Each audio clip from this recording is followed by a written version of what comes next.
Chinese, Japanese, Korean মানুষ যদি চিন্তা করি তাহলে সবাইকে দেখতে একই রকম লাগবে, যদিও তাদের মাঝে সূক্ষ্ম পার্থক্য আছে এবং তাদেরকে আলাদাভাবে চিহ্নিত করা যায়।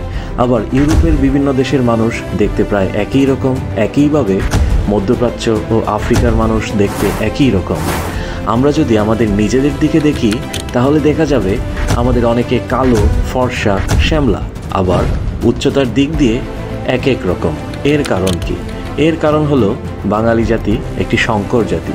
ইতিহাসের বিভিন্ন পর্যায়ে এই ভূখণ্ডে বেশ কিছু জাতির আবির্ভাব হয়েছে এবং সময়ের পরিক্রমায় তাদের মধ্যে সংমিশ্রণ ঘটেছে। আজকে আমরা যে বাঙালি জাতি, আমাদের পূর্বপুরুষ কে বা কারা, আজকের এপিসোড থেকে এটিই জানার চেষ্টা করব। বাঙালি জাতির উদ্ভব ও বিকাশ জানার পূর্বে মানবজাতি কিভাবে আফ্রিকা মহাদেশ থেকে সারা বিশ্বে ছড়িয়ে পড়েছিল সেই বিষয়ে সংক্ষেপে জেনে নিলে আলোচনায় আর কোনো কনফিউশন থাকবে না। প্রায় 2 লক্ষ বছর পূর্বে মধ্য আফ্রিকার লেক ভিক্টোরিয়ার নিকটবর্তী কোনো এলাকায় মানুষের উৎপত্তি হয়। লেকটি বর্তমানে কেনিয়া, উগান্ডা, তানজানিয়া এই 3টি দেশ বেষ্টিত হয়ে আছে। প্রায় 70,000 বছর পূর্বে জলবায়ু পরিবর্তনজনিত কারণে আফ্রিকায় বছরের একটি সময় প্রচুর ঠান্ডা এবং বাকি সময় খরার কারণে এই মহাদেশে খাদ্য সংকট সহ মানবজীবন বিপর্যস্ত হতে থাকে। তখন থেকে খাদ্য ও বাসস্থানের জন্য এবং এসব কারণে গোষ্ঠীদের মধ্যে সংঘাতের ফলে তারা আফ্রিকার উত্তর ও উত্তর পূর্ব দিকে অগ্রসর হতে থাকে। ইথিওপিয়া, সোমালিয়া, ইরিত্রিয়া ও জিবুতি এই 4টি দেশ একত্রে হর্ন অফ আফ্রিকা বলে পরিচিত। এর সামনেই রয়েছে রেড সি বা লোহিত সাগর। প্রায় 60,000 বছর পূর্বে আফ্রিকার একটি গোষ্ঠী হর্ন অফ আফ্রিকা হতে এই সাগর পাড়ি দিয়ে মধ্যপ্রাচ্যে পৌঁছায় এবং ক্রমান্বয়ে ইরান হয়ে ভারতীয় উপমহাদেশে প্রবেশ করে আরও পূর্ব দিকে অগ্রসর হতে থাকে। এভাবে প্রায় 50,000 বছর পূর্বে তারা বর্তমান অস্ট্রেলিয়া মহাদেশে পৌঁছায়। প্রায় একই সময়ে আফ্রিকার আরেকটি দল উত্তর দিকে মিশরের সীমানা অতিক্রম করে মধ্যপ্রাচ্যের জেরুজালেম সহ বর্তমান ইরাক, ইরান ও মধ্য এশিয়ার দিকে অগ্রসর হয়। প্রায় 35,000 বছর পূর্বে তারা মধ্যপ্রাচ্য ও মধ্য এশিয়ার বিভিন্ন স্থানে স্থায়ীভাবে বসবাস শুরু করে। এদের একটি অংশ প্রায় একই সময়ে ইউরোপের দিকে প্রবেশ করে। বরফ যুগে ইউরোপের দেশগুলো অতি শীতল থাকায় মানুষ আফ্রিকা থেকে মধ্যপ্রাচ্য পর্যন্ত পৌঁছার পরে তারা ইউরোপের চেয়ে এশিয়ার দিকেই বেশি অগ্রসর হতে থাকে। কাস্পিয়ান সাগরের পূর্ব তীরবর্তী 5টি দেশ কাজাখস্তান, তুর্কমেনিস্তান, উজবেকিস্তান, কিরগিজস্তান ও তাজিকিস্তান নিয়েই মধ্য এশিয়া। এই অঞ্চল থেকে প্রায় 30 থেকে 35,000 বছর পূর্বে কিছু গোষ্ঠী রাশিয়া ও মঙ্গোলিয়ার দিকে অগ্রসর হয়।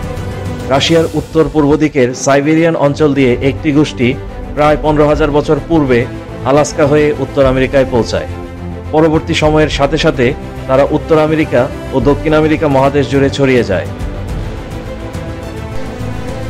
জীবন ও জীবিকার তাগিদে এই মাইগ্রেটেড মানুষের মাঝে পরবর্তীতে দ্বিমুখী মাইগ্রেশন চলতে থাকে, অর্থাৎ যারা 50,000 বছর পূর্বে অস্ট্রেলিয়া পৌঁছেছিল তাদের বংশধরদের কিছু গোষ্ঠী আবার ভারতীয় উপমহাদেশ বা মধ্যপ্রাচ্য বা ইউরোপের দিকে এসেছে।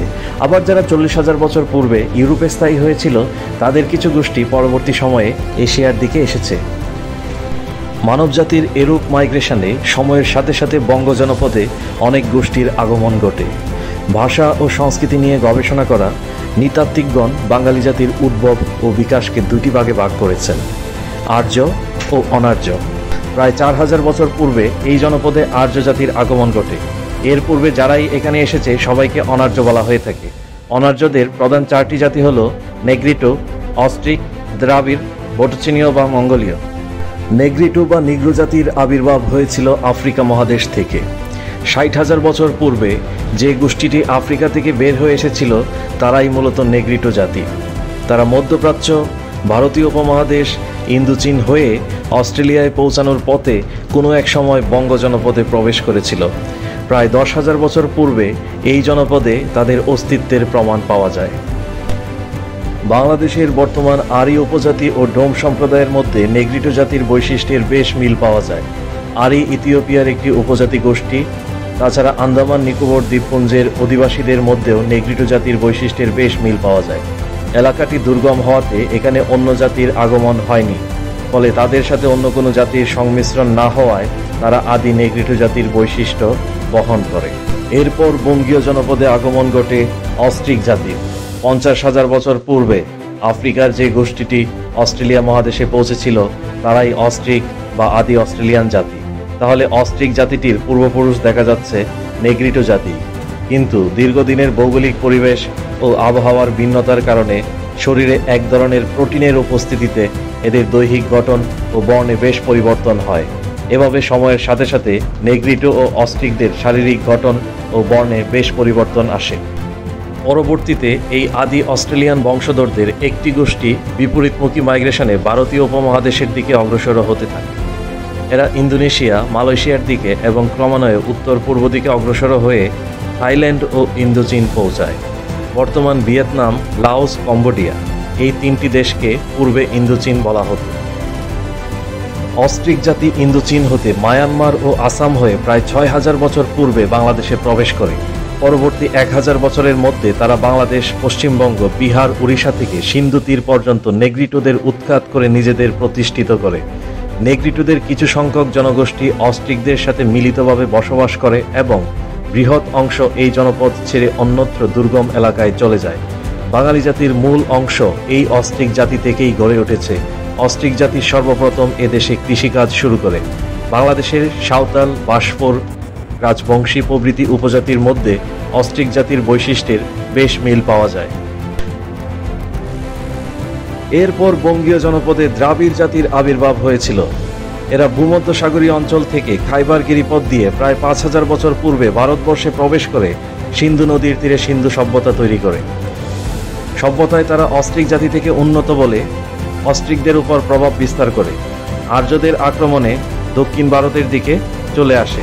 বঙ্গীয় জনপদে অস্ট্রিক জাতির আধিপত্য থাকায় তারা এই দিকে বেশি অগ্রসর হতে পারেনি। যারা এসেছিল তারা অস্ট্রিক জাতির সাথে মিশে গিয়েছিল, তাই বঙ্গীয় জনপদে দ্রাবিড় জাতির খুব একটা বৈশিষ্ট্য দেখা যায় না।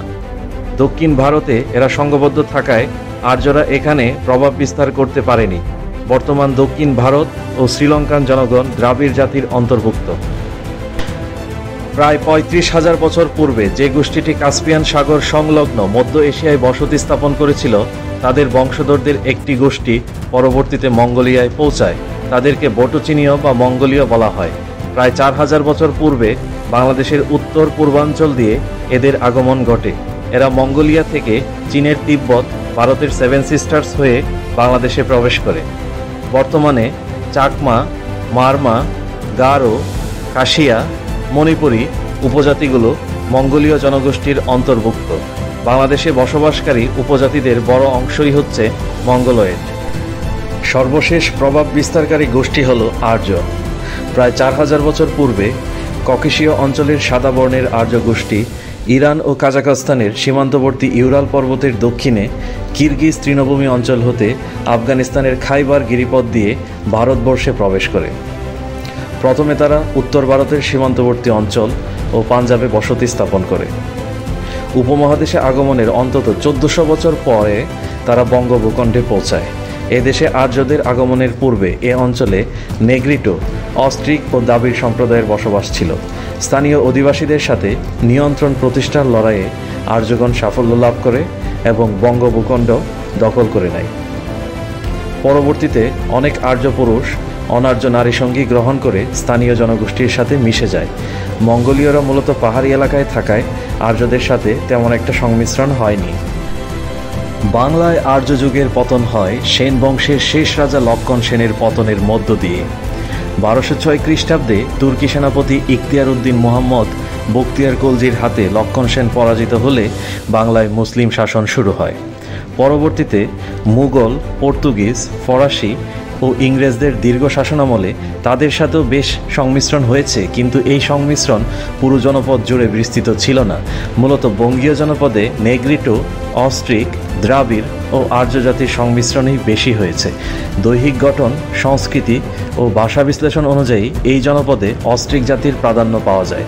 এভাবে আর্য ও অনার্য আদিম অধিবাসীদের সংমিশ্রণে এক নতুন বাঙালি জাতি বিকশিত হয়।